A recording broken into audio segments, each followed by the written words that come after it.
Hello friends, so how are you all. मैं आशा करता हूँ कि आपकी तबीयत बहुत अच्छी होगी और आज का हमारा ये फिल्म का रिव्यू देखने के बाद आपकी तबीयत और अच्छी हो जाएगी और आपको एक बेहतरीन फिल्म का रिकमेंडेशन भी मिलेगा। आज जिस फिल्म का हम रिव्यू करने वाले हैं वो एक फिल्म नहीं, एक मास्टर क्लास है फिल्म मेकिंग में। सारे फिल्म मेकिंग स्टूडेंट्स को मैं हाथ जोड़ के विनती करता हूँ कि इस फिल्म का अनुभव आप मिस मत कीजिए।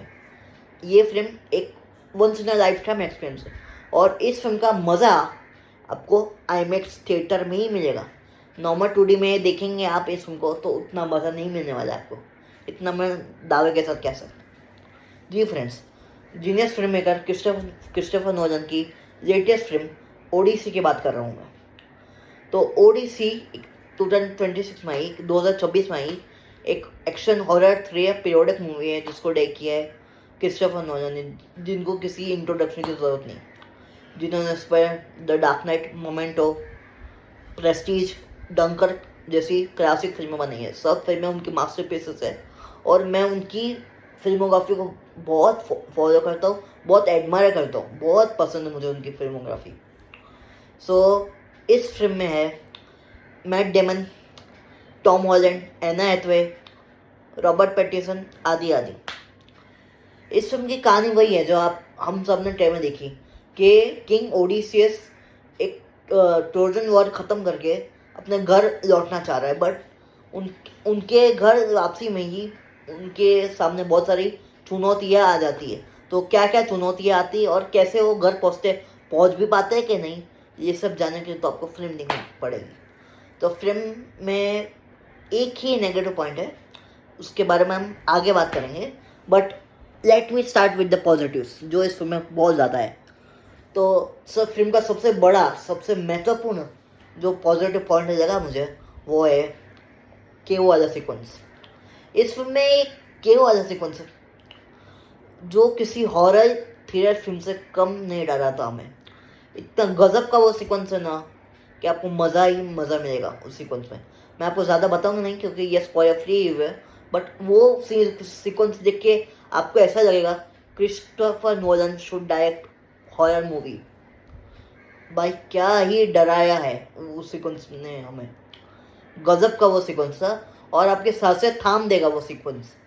और जो मॉन्स्टर दिखाया है ना वो सीक्वेंस में, मैं ज़्यादा बताने नहीं वाला हूँ, बट क्रेजी किया है क्रिस्टोफर नोलन ने कुछ। मैं शब्दों में बयान नहीं कर सकता वो सीक्वेंस ने कैसा एक्सपीरियंस दिया मुझे। तो के वाला सीक्वेंस आप बिल्कुल भी, अगर आपको पसंद नहीं आया तो मेरा नाम बदल देना, इतना क्रेजी सीक्वेंस है वो। तो उस एक सीक्वेंस के बाद फिल्म का जो दूसरा सबसे बड़ा प्लस पॉइंट है वो है सबकी परफॉर्मेंसेस, स्पेशली मैट डेमन। उनको मैंने ओपनहाइमर में देखा है और इंटरस्टेलर में भी देखा है, जो कि नोलन की पिछली दोनों फिल्में थी। उसके अलावा भी मैंने उनकी 2-3 फिल्में देखी है, बट इतना मैं दावे के साथ कह सकता हूँ ओडिसी में जो उन्होंने परफॉर्मेंस किया ना, उनको ऑस्कर मिलना ही चाहिए, मिलना ही चाहिए। ही डिजर्व्स ऑफ द प्लेस और उनके जीवन के सबसे बेस्ट परफॉर्मेंस है, उनके करियर के में नहीं। ये जो परफॉर्मेंस है ना वो सालों साल तक याद रखी जाएगी। ऐसी परफॉर्मेंस दी है उन्होंने, अपने पूरे कंधे, दोनों कंधे पे फिल्म को उठा लिया है और हाईएस्ट लेवल तक पहुंचा दिया है। मैं I can't explain his performance, गजब की परफॉर्मेंस है। आने वाले एक्टर्स उनकी एक्टिंग से इंस्पिरेशन लेंगे, इतना मैं दावे के साथ कह सकता हूँ। तो Matt Damon is outstanding in the film.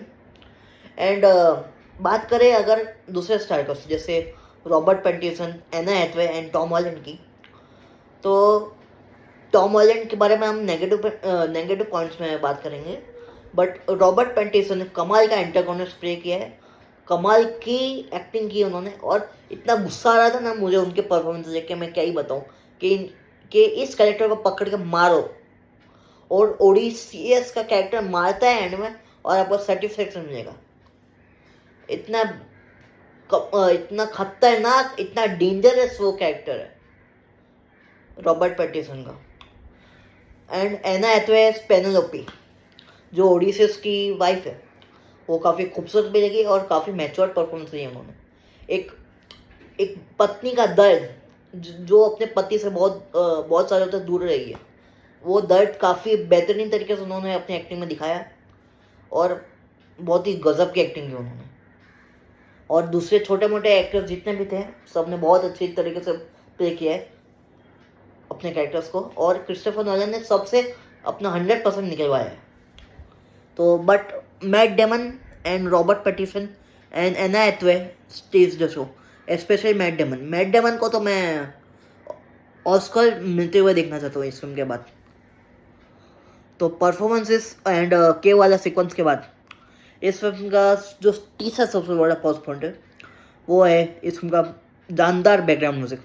Background music दिया है इस फिल्म में लैडविग गोरांसन ने, जिन्होंने टेनेट एंड ओपनहाइमर में म्यूजिक दिया था, जो कि नोलन की पिछली दोनों फिल्में थी। टेनेट का म्यूजिक मेरा ऑल टाइम फेवरेट म्यूजिक है हॉलीवुड फिल्म से, और गजब का वो बैकग्राउंड बीजीएम है टेनेट का। ओपनहाइमर में भी म्यूजिक का बहुत बड़ा रोल था सीन्स को इंटेंसिफाई करने के लिए, बट ट्रस्ट मी, टेनेट और ओपनहाइमर भूल जाएंगे इस फिल्म का म्यूजिक सुनने के बाद आप लोग। क्या ही म्यूजिक था, क्या ही म्यूजिक था। स्पेशली एक सोल्जर्स का एक बटालियन है जिससे ओडिसियस और उसके आदमी लोग फाइट करते हैं जंगल में, वो मैं ज़्यादा रिव्यू नहीं करूँगा। उस सीक्वेंस के दौरान म्यूज़िक जब धीरे धीरे रेज होता है ना, आपकी धड़कनें बंद हो जाएगी, आपकी धड़कनें रुक जाएगी। इतना कमाल का म्यूज़िक दिया है उन्होंने।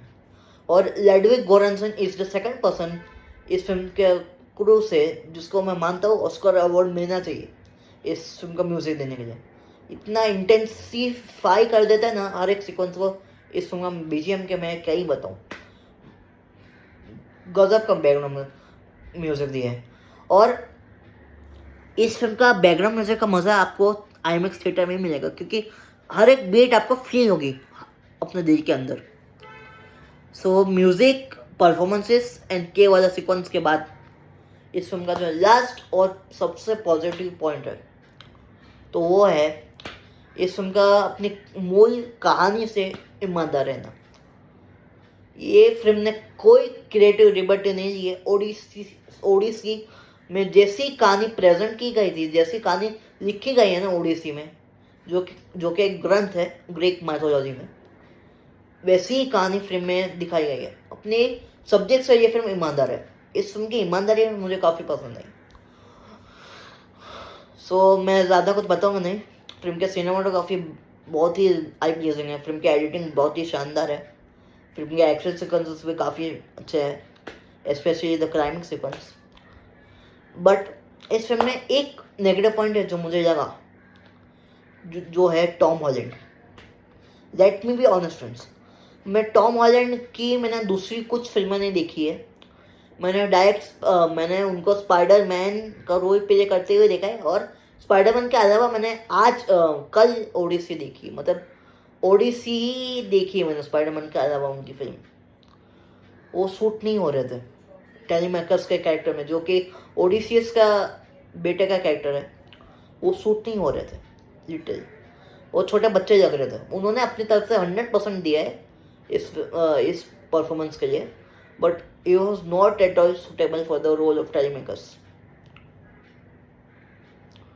और मैं कुछ और नेगेटिव पॉइंट्स बता के आप लोग का मज़ा और टाइम दोनों की क्लियर नहीं करूँगा।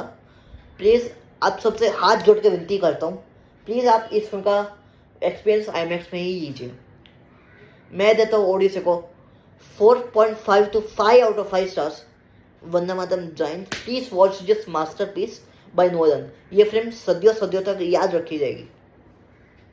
Thank you.